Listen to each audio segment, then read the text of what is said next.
आज का सुविचार। राह कठिन देखकर रुक मत मेरे भाई, डर जाए जो मिट्टी आग देखकर वो कभी घड़ा नहीं बन पाई। तो देखो यार, कहने का मतलब है कि हमें कभी भी हार नहीं माननी चाहिए, फिर चाहे मुसीबतें कैसी भी हों, कोई भी हों। क्योंकि जब तक एक मिट्टी के घड़े को आग में डालकर अच्छे से पकाया नहीं जाता है, तब तक उसकी कोई वैल्यू नहीं होती है। पर जैसे ही वो पककर तैयार हो जाता है, उसकी कीमत कई गुना बढ़ जाती है। इसी तरह से मुसीबतें हमें निखारने के लिए ही आती हैं, हमारी वैल्यू को और ज़्यादा बढ़ाने के लिए आती हैं। मुसीबतों से हमें परेशान या दुखी नहीं होना चाहिए, बल्कि प्रसन्नता के साथ उनका सामना करना चाहिए। तो आइए इसी के साथ हम अपना आज का लेक्चर प्रारंभ करते हैं। तो आज का हमारा टॉपिक है लाइफ प्रोसेसेस। तो आइए सबसे पहले इसका डिफिनीशन देख लेते हैं। So the NCERT definition is the basic functions performed by living organisms to maintain their life on Earth are called life processes. For example, respiration, nutrition, excretion, etc. तो अगर सरल भाषा में कहा जाए तो इस पृथ्वी पर जिंदा रहने के लिए एक जीवित प्राणी जो भी कार्य करता है, उन्हीं कामों को हम लाइफ प्रोसेसेस कहते हैं। उदाहरण के लिए रेस्पिरेशन को ही देख लो। जिंदा रहने के लिए हम सबको सांस लेना ही पड़ता है। इसी तरह से हमें खाना भी खाना पड़ता है और पच जाने के बाद उसे निकालना भी पड़ता है। तो हर चीज़ का एक सही तरीका बना हुआ है। जैसे कि सांस का अंदर आना जितना आवश्यक है, उतना ही आवश्यक है सांस का बाहर जाना। अगर कहीं गलती से आपकी सांसें अंदर ही अटक जाएं, तो हो सकता है कि तत्काल आपकी परमात्मा से भेंट हो जाए। तो देखो यार, कहने का मतलब यह है कि ये सभी प्रोसेसेस एक दूसरे से जुड़े हुए हैं और इन्हीं लाइफ प्रोसेसेस को सही तरीके से परफॉर्म करके एक प्राणी इस धरती पर अपना जीवन जीता है। तो उम्मीद है कि अब लाइफ प्रोसेसेस के बारे में आपके मन में कोई शंका या सवाल नहीं होने चाहिए। लाइफ प्रोसेसेस के बारे में जानने के बाद अब हमें उन लाइफ प्रोसेसेस को परफॉर्म करने वाले लिविंग ऑर्गेनिज्म के बारे में भी कुछ बातें पता होनी चाहिए। तो यहाँ पर हम कुछ कैरेक्टरिस्टिक्स देखेंगे। So the first characteristic is living organism shows movement. तो देखिए, इसका मतलब यह हुआ कि अगर कोई ऑर्गेनिज्म जिंदा है तो उसकी बॉडी में मूवमेंट का होना जरूरी है। तो ये तो नॉर्मल सी बात हुई ना। अब कोई डेड बॉडी है, वो अपने आप मूव तो होने नहीं लगेगा। जो लिविंग बॉडीज़ होती हैं, केवल उन्हीं के अंदर मूवमेंट होती है। हालांकि इसका एक एक्सेप्शन भी है, जो कि है वायरस। जब ये अकेला रहता है तब तो इसकी बॉडी में कोई मूवमेंट नहीं होता, यानी कि ये एक तरह से डेड रहता है। लेकिन जैसे ही ये वायरस किसी लिविंग बॉडी के कॉन्टेक्ट में आता है, वायरस की बॉडी में मूवमेंट शुरू हो जाती है और फिर वायरस उस बॉडी के अंदर घुसकर उसे अपने कंट्रोल में कर लेता है। इसलिए वायरस को कनेक्टिंग लिंक कहा जाता है between living and non living. Now the second characteristic is living things need energy as they need food for their survival. तो देखिए, जितने भी लिविंग ऑर्गेनिज्म हैं, उनको जिंदा रहने के लिए कुछ लाइफ प्रोसेसेस को परफॉर्म करना पड़ता है और इन प्रोसेसेस को परफॉर्म करने के लिए उन्हें एनर्जी की ज़रूरत पड़ती है और ये एनर्जी उन्हें किसी फूड से लेनी पड़ती है। और फिर अलग अलग ऑर्गेनिज्म के लिए उनके अनुसार फूड भी अलग अलग होता है। जैसे कि हम इंसान हैं तो हम कुछ भी खा लेते हैं, क्योंकि हम केवल कहने के लिए इंसान हैं, हरकतें हमारी जानवरों से भी बदतर है। और उसी तरह से हम इंसान फ्रूट्स भी खाते हैं। और अगर बात एक शेर की करें तो वह केवल मीठ ही खाएगा। अगर आप इसके पास फ्रूट्स लेकर गए तो इसकी इस मुस्कुराहट के झांसे मत आइएगा, क्योंकि ये फलों को छुएगा भी नहीं और आपको छोड़ेगा भी नहीं। Now the third characteristic is living things respire. अब ये तो सीधी सी बात है ना यार, जिंदा रहने के लिए सांस तो लेना ही पड़ता है। सांस नहीं लोगे तो जिंदा कैसे रहोगे। तो कोई भी ऑर्गेनिज्म हो, जिंदा रहने के लिए उसे सांस लेना ही पड़ता है। हो सकता है कि नाक से सांस ना लेकर वो कहीं और से सांस ले। अरे यार, तुम एग्जाम्पल देखो। जैसे कि एग्जाम्पल की बात करें तो अर्थवर्म हो गया। अर्थवर्म के पास कोई नाक नहीं होता अलग से सांस लेने के लिए, वो अपने स्किन से ही सांस ले लेता है। तो कहने का मतलब ये हुआ, कोई भी ऑर्गेनिज्म हो उसके लिए सांस लेना आवश्यक है। हो सकता है कि वो नाक से सांस ना लेके अपने बॉडी के किसी और पार्ट से सांस ले, पर वो सांस लेगा। Now the fourth and last characteristic is living things can respond to stimulus. यानी कि जो लिविंग ऑर्गेनिज्म होते हैं वो किसी भी स्टिमुलस के लिए रिस्पॉन्ड कर सकते हैं। स्टिमुलस का मतलब हुआ कि जिसके लिए काम किया जाता है, और रिस्पॉन्स का मतलब हुआ कि जो भी काम किया जा रहा है स्टिमुलस के लिए। आइए इसको एक एग्जाम्पल समझते हैं। मान लीजिए सुबह सुबह आपको राशन की पर्ची पकड़ा दी गई और कहा गया कि बाज़ार से सामान लेकर आइए। अब आप नोटों की कट्टी लहराते हुए बाजार में चल दिए। रास्ते में आपको कहीं एक हलवाई दिख गया जो कि गरम गरम जलेबियाँ बना रहा है। तो ये सुंदर नज़ारा देखकर किसी के भी मुंह में पानी आ जाएगा। वही आपके साथ भी होगा। तो यहाँ पर जलेबियाँ हो गई स्टिमुलस और आपके मुंह में पानी, चेहरे पर जो मंद मंद मुस्कान छा जाती है, आपकी इसी हरकत को रिस्पॉन्स कहते हैं। लिविंग ऑर्गेनिज्म के कुछ कैरेक्टरिस्टिक्स के बारे में पढ़ने के बाद अब हम लाइफ प्रोसेसेस पर वापस आते हैं। देखिए, वैसे तो लाइफ प्रोसेसेस बहुत सारे होते हैं, पर यहाँ पर हम केवल कुछ लाइफ प्रोसेस के बारे में बात करेंगे, जो कि हैं nutrition, respiration, transportation and excretion. तो हमारा अगला टॉपिक है न्यूट्रिशन। लेकिन उसके बारे में पढ़ने से पहले आपको न्यूट्रिएंट के बारे में भी कुछ बातें पता होनी चाहिए। न्यूट्रिएंट, तो न्यूट्रिएंट शब्द न्यूट्रिशन से ही बना हुआ है।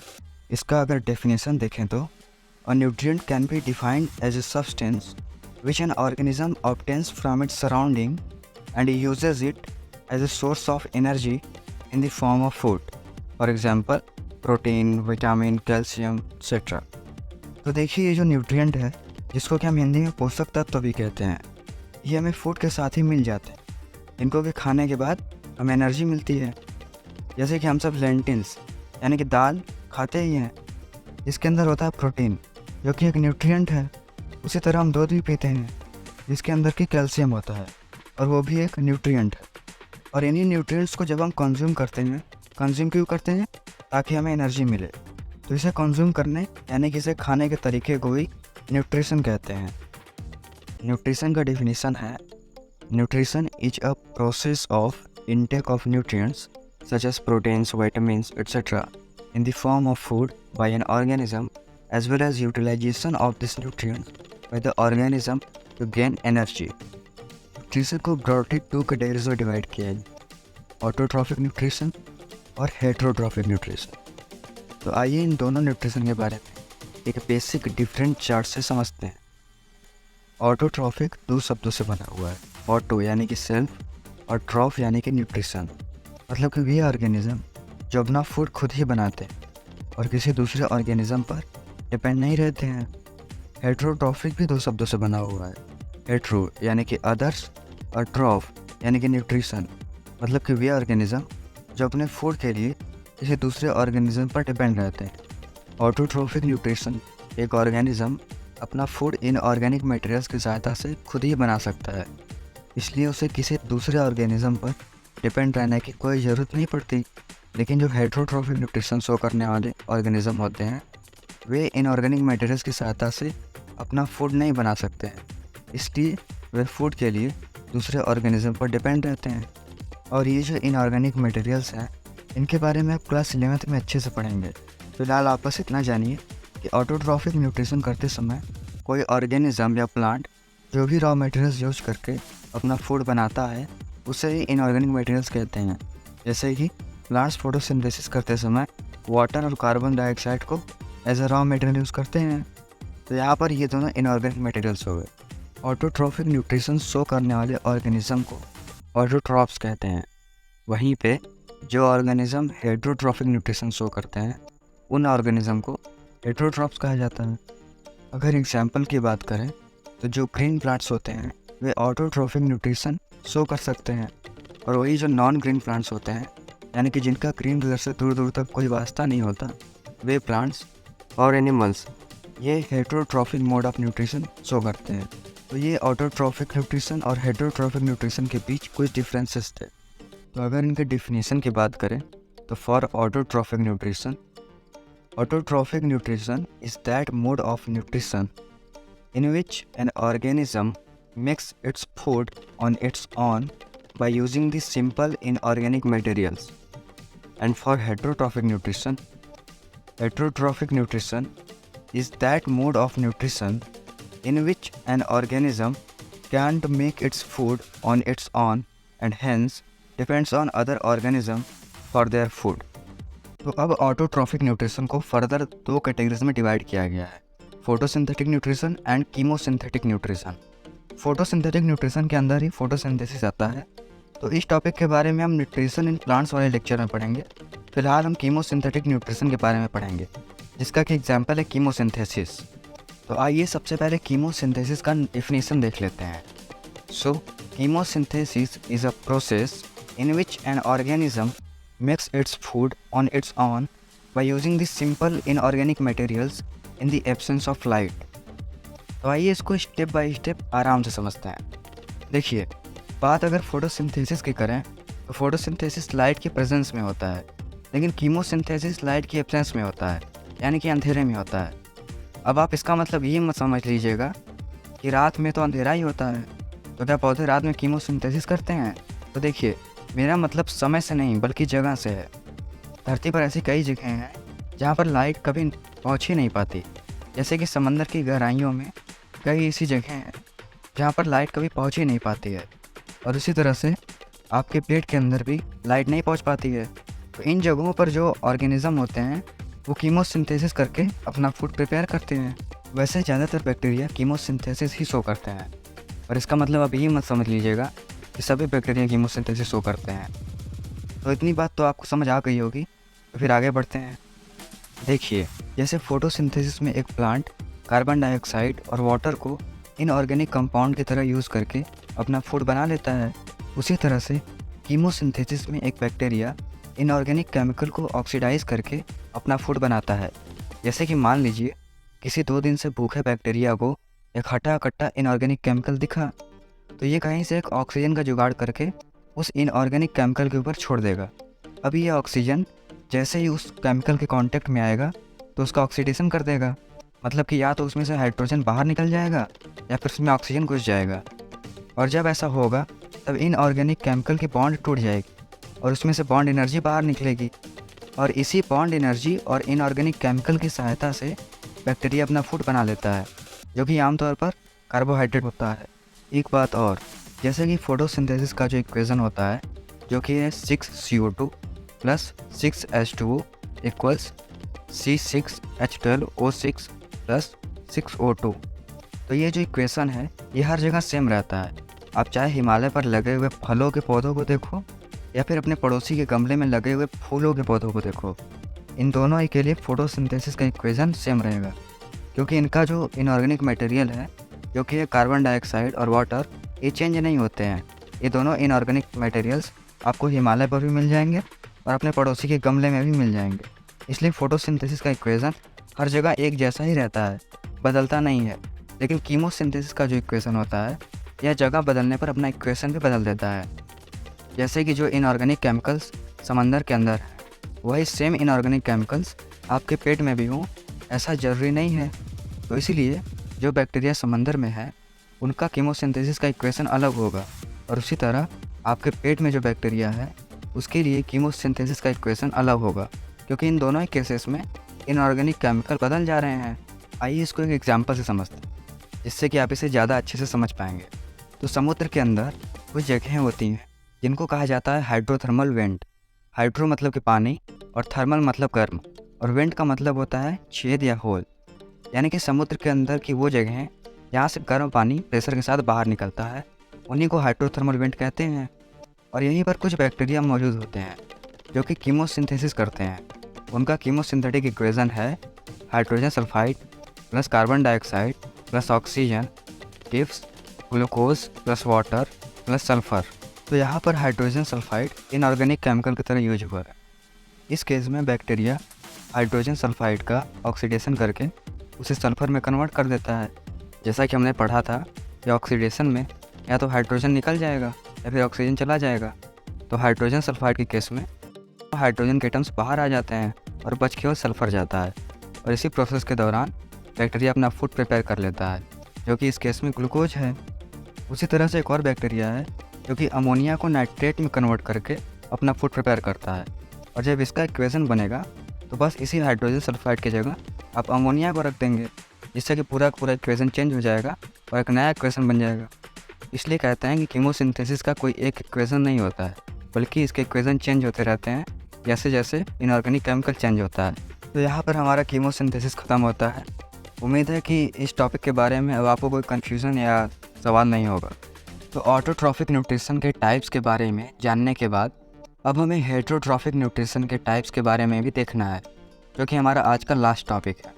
तो हेटेरोट्रॉफिक न्यूट्रिशन टोटल 3 टाइप्स के होते हैं, जिसमें से पहला है सेप्रोट्रॉफिक न्यूट्रिशन, दूसरा है पैरासिटिक न्यूट्रिशन, तीसरा है होलोजोइक न्यूट्रिशन। तो आइए सबसे पहले सेप्रोट्रॉफिक न्यूट्रिशन के बारे में देखते हैं।